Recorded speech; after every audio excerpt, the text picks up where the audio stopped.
Hey everyone, Alex from Cytonox here, and today I'll be ranking the bosses of Hollow Knight from worst to best.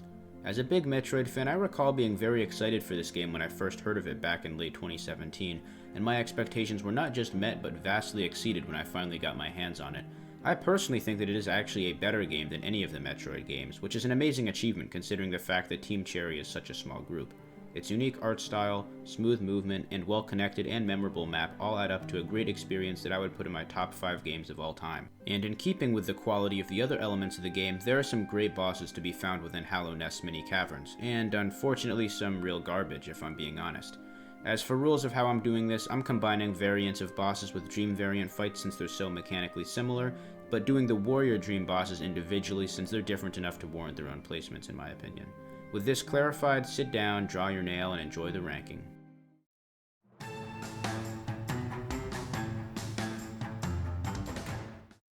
The idea of letting Kickstarter donors design a boss was a cool way to gather funding for the game, but man did it leave a major blemish on the final product looking back.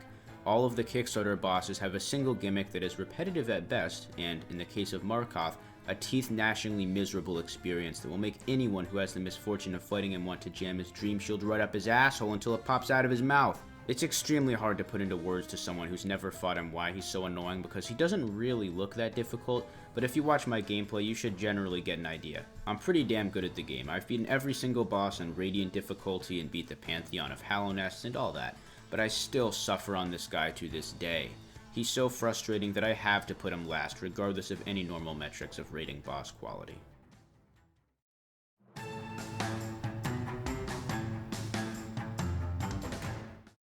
If you haven't got the second nail upgrade, this fight is almost impossible. If you do, it's hands down the biggest joke in the game.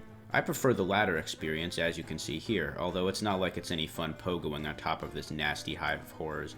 It's a boring, useless, disgusting boss, with no redeeming qualities save for how easy it is if you fight it later in the game.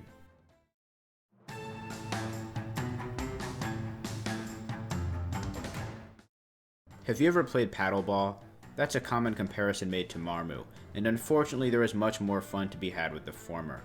Where the toy at least has strategies you can try and skills you can learn, Marmu is a dead simple waste of time. All he does is home in on you and occasionally pause to resituate himself. Like the rest of his abominably dull warrior ghost compatriots, Marmu is a forgettable and at times irritating failure that should never have been included.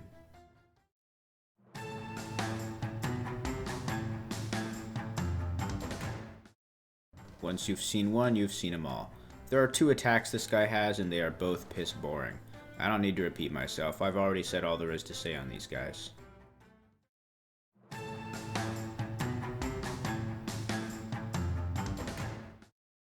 My first time going to take down Monomon the Teacher, I was expecting a cool fight protecting him like how Lurian the Watcher had the Watcher Knights. Instead, I was given a Dollar General brand Metroid with a fight so offensively dull it almost began to seem like a mocking insult rather than a tribute. The version in the main game where you just wait for Quirrell to make it vulnerable is slow, but it's at least cool that you get to team up with someone. Even this scant positive is lost on the Godhome variant. While it's easy now, that thing was an absolute monster on release and was flat out horrific.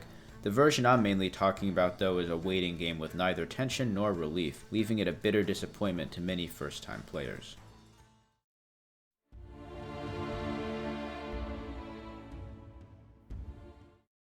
If you remember that Vengefly King encounter from Green Path where you save Zote, this is basically a reskin of that, but now it's Nosk.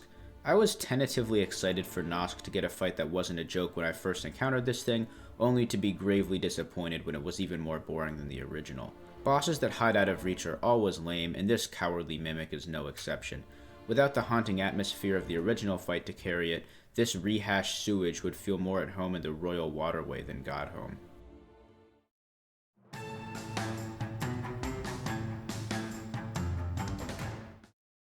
My mom once told me that getting a C-section is pretty damn painful, and that's when a professional surgeon is at the helm.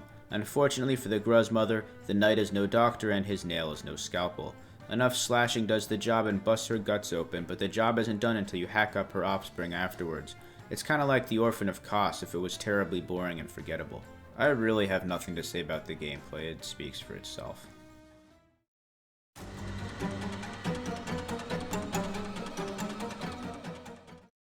The original Nosk is better than its winged counterpart for one main reason, which is that it has a super cool build-up. Seeing the other knight in Deep Nest is a confusing, spooky experience that definitely feels like a trap, but is all the same too intriguing to resist. Predictably, it leads you to a den full of strung-up vessels and bugs captured by the mysterious creature who intends to make you join their ranks. Unfortunately for Nosk, he has AI so stupid it makes Shiva from Resident Evil 5 look like a Nobel Prize-winning scientist. Just stand in one spot and you're totally invincible, save for one easily avoidable ceiling drop move. I get bored doing this, so as you can see I don't just camp the whole time, but know that it's totally viable to do so.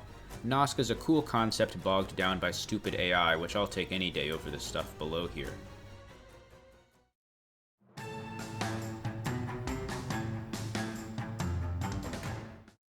He's repetitive like all the warrior dreams, but at least changes once by getting an extra set of nails and doesn't have annoying movement habits.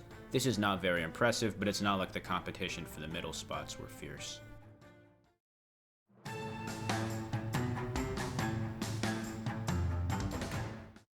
Gorb's name is pretty funny, so I like him more than Zero. That's about all I have to say about him.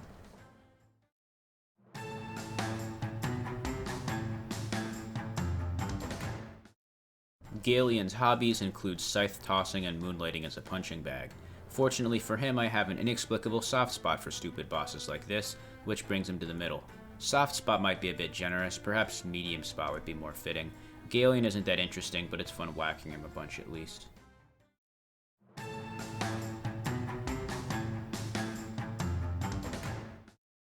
I don't hate No Eyes or anything. He's not so tanky that it drags out overly long, and the fight becoming harder as it goes makes it feel a bit more hectic and fun than it would have been otherwise. The real hazard being the stage is at least a semi-novel idea.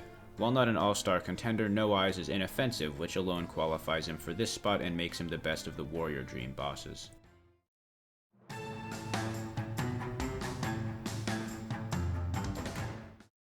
The Collector is one weird dude. He spends his time in his Tower of Love kidnapping grubs and other insects and putting them into jars, which should set off quite a few alarm bells for anyone familiar with the weirder side of the internet. Fortunately, he attacks with typical jumps and swipes rather than spunk, and the jars he drops on you from above clearly aren't completed projects, if you catch my drift. These bugs decide to attack you and not him for some reason, although if you fight the Collector late in the game like most people, these will just be one-shot fodder, so it's not a big deal. His laughter is constant and mildly unnerving, which was clearly intentional given his theme is a distorted version of the typical mini-boss theme. His fight is as simple as hitting him a ton and requires little in the way of thinking or dodging or advanced movement of any sort, but he's sort of an interesting odd little character, so I gave him a boost for that.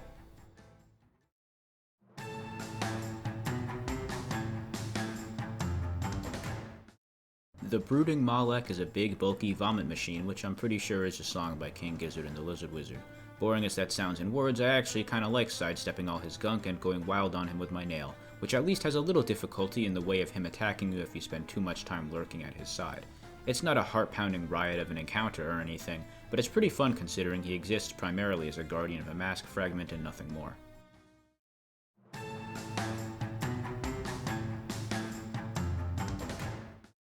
Normally, Dumb and Easy is only a good combination to find in real life, but for what it's worth, I had a pretty good time hacking away at the Crystal Guardian while he stands around like an idiot. His lasers are telegraphed and slow as molasses, making it rare they hit their mark unless you're being sloppy. His rematch upstairs with faster moves and double damage is an equally laughable challenge, and I'd say I enjoy him for the same reason I find the Covetous Demon from Dark Souls 2 kind of fun. As an utterly unremarkable throwaway boss that's fun merely by virtue of being a punching bag, the Crystal Guardian is fated for mediocrity.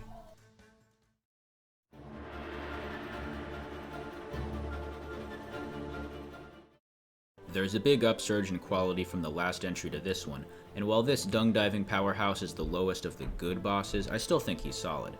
The lore of him being one of few remaining great knights is cool and adds a deeper aspect to him beyond his constant jovial chuckling and poop hurling. One hilarious cheese I found for this fight that's admittedly tricky to pull off is when he bounces around in ball form, you can juggle him infinitely by swinging upwards and kill him before he can even change phases or anything. I sadly didn't record this since I did this in the fight with him in the Pantheon of Hallownest, but just trust me that this works if you're a good enough dasher. His attacks aren't that hard to evade and I don't really care for his theme, so those are some complaints that lower him to 19th, but him having a powered up Dream variant to up the ante was nice and made him a little more respectable.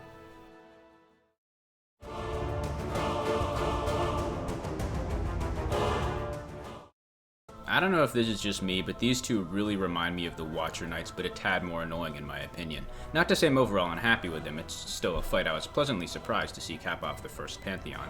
They've both got their respective signature moves that they taught you handy, and it's cool having to work around their versions of it, with the Cyclone Slash especially being a bit unusual to evade. I don't find them terribly interesting with their nail-based moveset and gank format being all that sets them apart from anyone else, but they're a bit more amusing to me than the White Defender, so they won out just barely.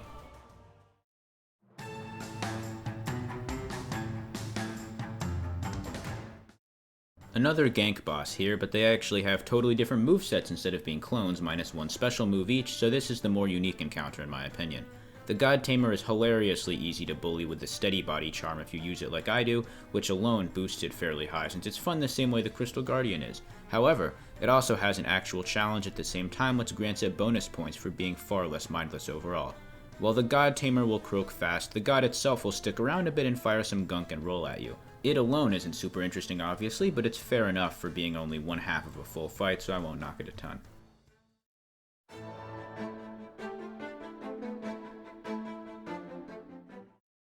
Hornet, who is eventually getting her own game in the form of the upcoming sequel Silksong, serves to fill the shoes of the Knight's rival of sorts throughout the game, a similarly agile nail wielder with an interest in the history of Hallownest that mimics the players. This early encounter is impressively intricate despite its placement in the opening hour or so of the game and demands quick reflexes, especially for some moves like the air dive. Her dash's varying in length is also a cool feature, since as you can see I quite often get tripped up by expecting it to go farther than it does. This fight serves to give you a rough idea of how Hornet operates, but holds back the full package until later in the game, which is a formula I'm a fan of. It's like a more friendly version of the dynamics Samus and Dark Samus have in Metroid Prime 2, with this being the equivalent of that Aegon Wastes fight. This fight is where I'd say they go from good to great, and it becomes a lot trickier to discern placements from here out.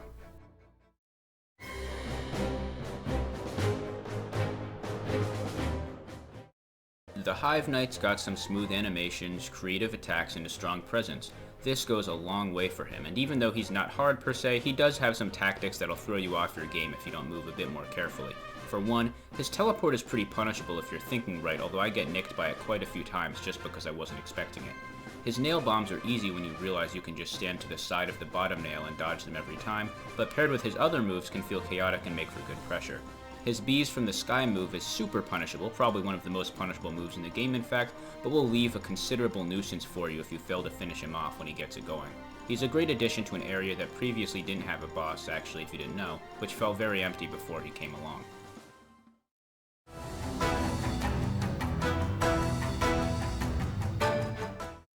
"14th place isn't bad for what is technically the first boss in the game a lot of people face. The Dream variant of this guy is actually pretty tough, assuming you don't manage to stun lock him like I often do. I found that staying far away from him to bait the big jump move was a great safe way to get damage in, which is invaluable knowledge to have since his other attacks are so harsh. He's deceptively quick for his size, and the double damage makes him liable to knock you around real bad if you aren't aware of how to bait certain moves. Like the White Defender, he's one of the great knights, although there's an asterisk to this case since it's merely the armor of Hegemal, while it's just some grub inside. This is why you can only get soul by whacking the grub and not his armor. This restriction also adds some challenge and prevents you from totally nuking him with spells like some bosses allow. Overall, the Failed Champion is a fun challenge, and even his easier variant is a solid introduction to boss fights.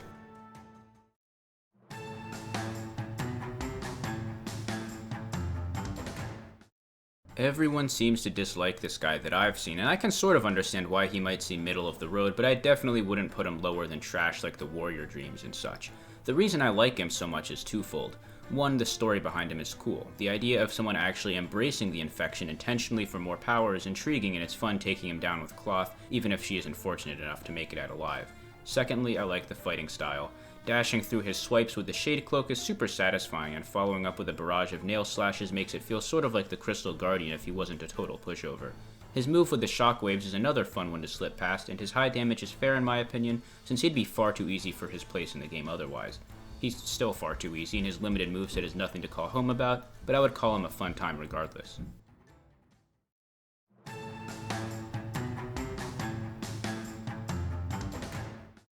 A lot of my commentary on Oro and Mato can be transferred here as I said, but obviously there are some differences. For starters, this fight bears a striking resemblance to the Four Kings from the first Dark Souls game, wherein you must defeat a series of identical enemies who gang up on you over time. Unfortunately, this fight is far more forgiving and doesn't let there ever be more than 2 knights at once, which is not too tricky to balance. Also, if you have good enough damage going into this fight, you can make an absolute fool of it. Assuming you don't fight dirty with fragile strength, it's solidly balanced and a satisfying precursor to Lurien the Watcher, the only dreamer who got a good boss fight beforehand, sadly.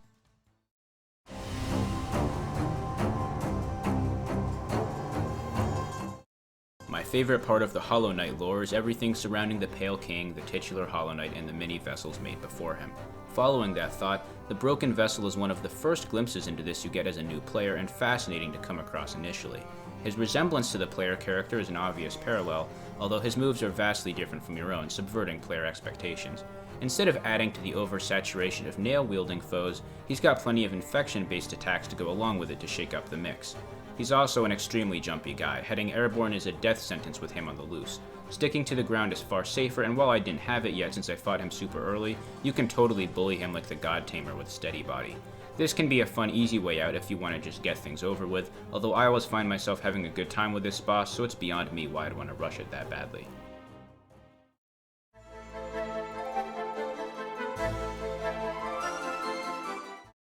The rematch with Hornet is, in many ways, just a sped-up, more hectic version of the first. However, it does plenty of new things to spice stuff up, like introducing those meddlesome traps she sends out that you can hit away. Her new parry move is also a great addition. It makes a super satisfying sound, and more importantly, keeps you from mindlessly spamming her, which is something I was not good about avoiding in this gameplay here. The story significance here is higher than usual too, with her using this as a final test of sorts to see if you're a worthy successor to the Pale King with regards to the King's brand. The look of Kingdom's Edge makes for a very pleasing backdrop that is definitely one of the nicest looking arenas in the game as well. This fight is a great kickoff to the endgame and a very well designed riff off her first duel.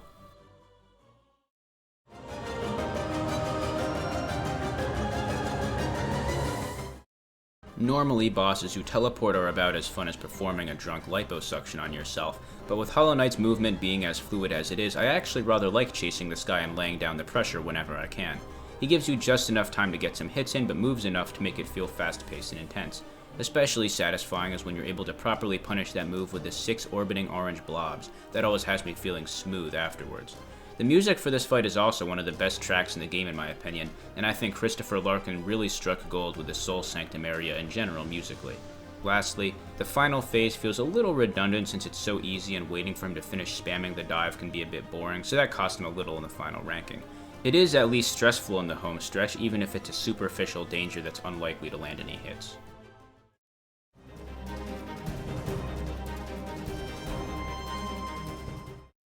Zote is the favorite NPC of a great many players, including myself, and while the gag of him getting destroyed in the Coliseum of Fools was hilarious, many players wanted a real fight with him, so this dream fight added in the first major update was a big deal at the time. Zote's ridiculous dream self, as imagined by Bretta, his clueless fangirl, was a funny sight at first until you realize he's actually sorta tough. I would personally call him bar none the most difficult fight outside of Godhome challenges, especially on subsequent refights. The more you beat him, the more damage he does, and he gets new attacks such as summoning these exploding Zotelings and flying ones as well. Any combination of these creatures can make for super awkward to avoid assaults that are best avoided by exterminating them ASAP. The idea of fighting Zote over and over, weakening Bretta's ideal vision of him, makes it all the more satisfying to shatter her false vision of this arrogant blowhard, although the joy is dampened a little by the fact that Zote doesn't care much at all and just continues talking to himself even after Bretta leaves Dirtmouth. Great Prince Zote is a spastic, unpredictable lunatic of a boss who leaves little respite save for rare staggers that last a scant few seconds, which is exactly what I look for in bosses and a characteristic every boss from here out will share in varying degrees.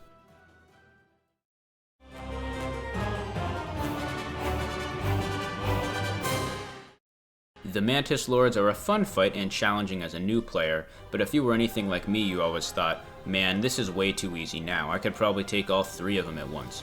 Someone at Team Cherry must have had this exact same thought, because slyly slipped into the Pantheon of Hallownest is this crazy showdown. It's worth mentioning that I still find this fight pretty easy, even with all 3 lords active at once, but easy doesn't necessarily mean dull. Even when I'm stunting on them, I'm still deeply focused and careful not to wander onto the spikes or into the path of their moves. There is basically no window for healing in this fight due to the lack of stuns, so you really can't afford to slip up much, which I think is fair since their attacks aren't exactly incredibly hard to evade. I think one big part of what boosts this fight is the awesome music, like with the Soul Tyrant, but the lore of the lords is also awesome.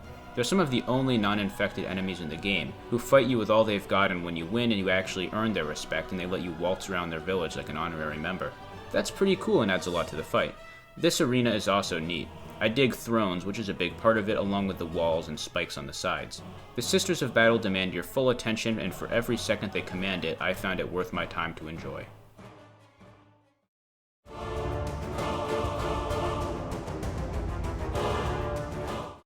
This is one fight I didn't see coming at all before the Godhome DLC. Sly is the Yoda of Hollow Knight, a tiny but shockingly quick sword-wielding creature who sounds kinda funny. This fight is tough if you aren't using Mark of Pride or Long Nail or anything of that sort. His massive blade far outranges the Knight's puny nail and requires extremely well-timed counters to punish his swings. Phase 1 is the trickiest part of the fight since he's got a varied move pool with rather erratic movement and can change how long his combos last based on your distance from him. This can definitely lead to some blunders where you embarrassingly walk into him, although it's not unfair at all. In Phase 2, he just spazzes around everywhere and some charge slashes should be enough to take him down. It's fun getting the timing down and deciding when to walk towards him right after he slows his roll. While lacking some of the story significance of higher ranked bosses, Sly is a really fun challenge that feels rewarding to master and is among the best the game has to offer.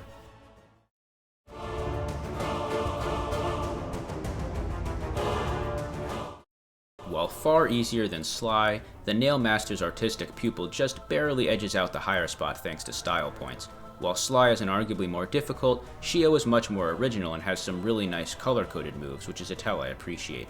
Each of his moves is preempted with a color at the end of his brush, and it signifies if it'll be a great slash, a stab, a burst shot, or any one of the myriad of his moves.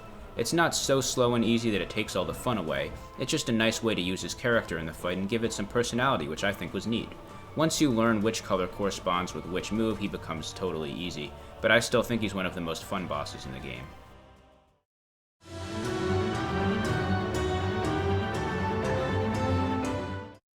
The Hollow Knight, as I said before, is the most interesting character in the game's lore to me, and his relationship to the Pale King is fascinating insofar as it opens up a lot of speculation into how it led to the imperfection that eventually would doom the Hollow Knight. As stated in the Abyss Ascent flashback, the Hollow Knight was supposed to have no voice to speak, no will to break, no voice to cry, and essentially be a perfect emotionless shell. However, he eventually is heavily implied to have formed a relationship resembling a father and son with the Pale King, as shown briefly in that scene hidden away at the end of the Path of Pain.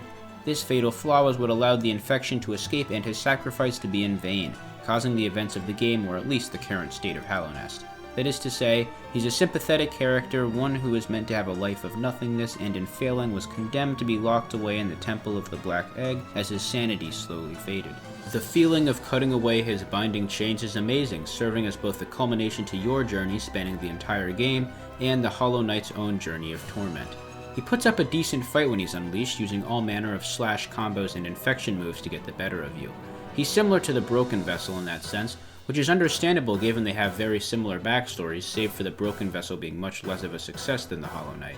Eventually, he becomes slightly able to break the infection's hold on him and stabs himself in a desperate bid to help you kill him and end everything for good.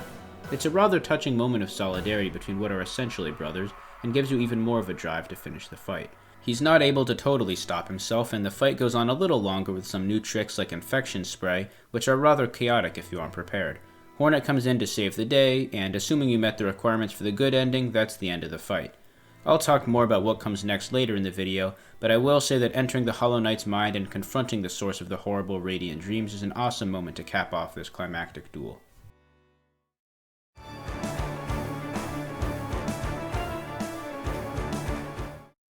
As the finale to the Halloween-themed Grimm trope update, Nightmare King Grimm was, for quite some time, the widely agreed upon best boss in the game.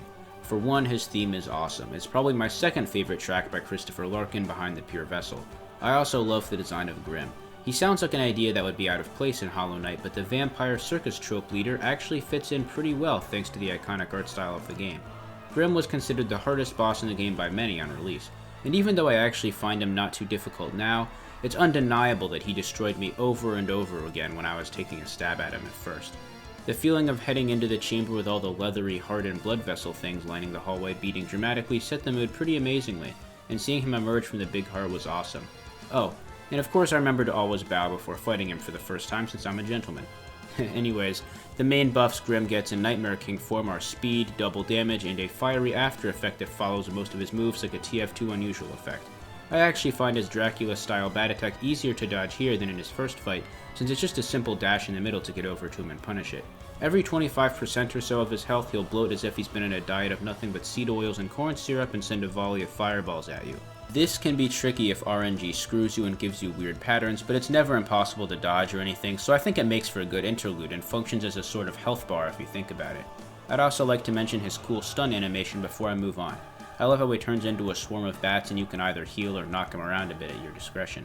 With awesome music, engaging gameplay, and some amazing aesthetics, Nightmare King Grimm had a long tenure as the best boss in the game that was only ended when the Godhome DLC decided to bring its A game many months later.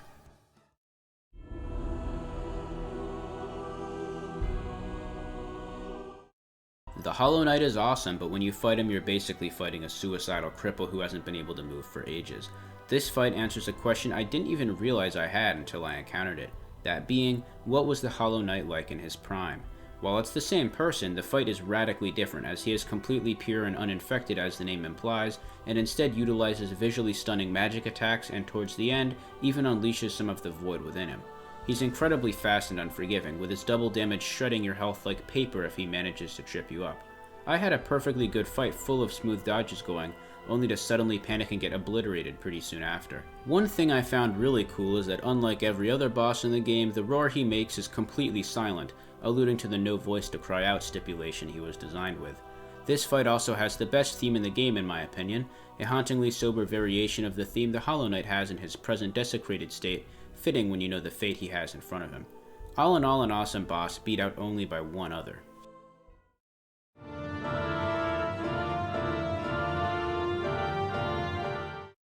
This fight is absolutely insane. It is one of the hardest bosses in any game I've played, period, and it took me forever to become even remotely consistent at beating it. Every element that makes a good boss in Hollow Knight is present here. The story impact, as I alluded to back when I wrapped up the Hollow Knight segment, is phenomenal. Rather than simply killing the Hollow Knight and ignoring the true cause of the infection, going straight to the core of it all to end the Radiance and avenge the Hollow Knight was a super cool moment, aided by the awesome visual of raising your nail to challenge the closest thing there is to God in the game. The Radiance has primarily magic-based attacks, with plenty of quick-firing lasers and flying nails to make things hectic, as well as some floor spikes to block off some areas unless you're confident in your pogoing abilities. The first phase is fun but not the star of the show, that being the second phase where you're moved to a group of platforms that you must navigate to attack the Radiance wherever it teleports. New attacks are added here like a rather tricky to evade nail circle that becomes even more hard to dodge in the fight with Absolute Radiance, where its moves are about twice as fast and powerful. I like how you don't take damage from touching the Radiance, and it lets you get some fun use out of the otherwise commonly overlooked Abyss Shriek move. I must point out that in the run I beat the Pantheon of Hallownest, my controller died during this phase and I still pulled it off, which felt pretty cool. Finally, it vanishes and the platforming part begins. This one always throws me for a loop since the lasers are either so inaccurate it's funny, or so accurate it feels psychic. If you're careful and double jump well, you'll wind up at the final phase. While the normal fight ends here, Absolute Radiance holds out a little longer because it's a cheap bastard that wants you to suffer. Once you finally take it down, the Hollow Knight pries open its face for you to give it a good old-fashioned beating, and with that the nightmare is over. This fight was a truly epic and satisfying conclusion, and paired with the fun of the varied phases and amazing music, it's a slam dunk of a final boss that I found to be improved even further with the difficulty and tension of its Absolute Radiance form.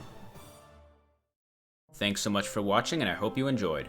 Ranking this many bosses is, well, exhausting, so I'm frankly kinda glad to have this done with Love Hollow Knight as I do. This whole month is really busy for us, with Elden Ring's release around the corner and an experimental new type of video planned for the new future.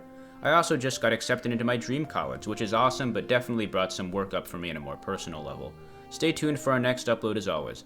That's all for now. Deuces.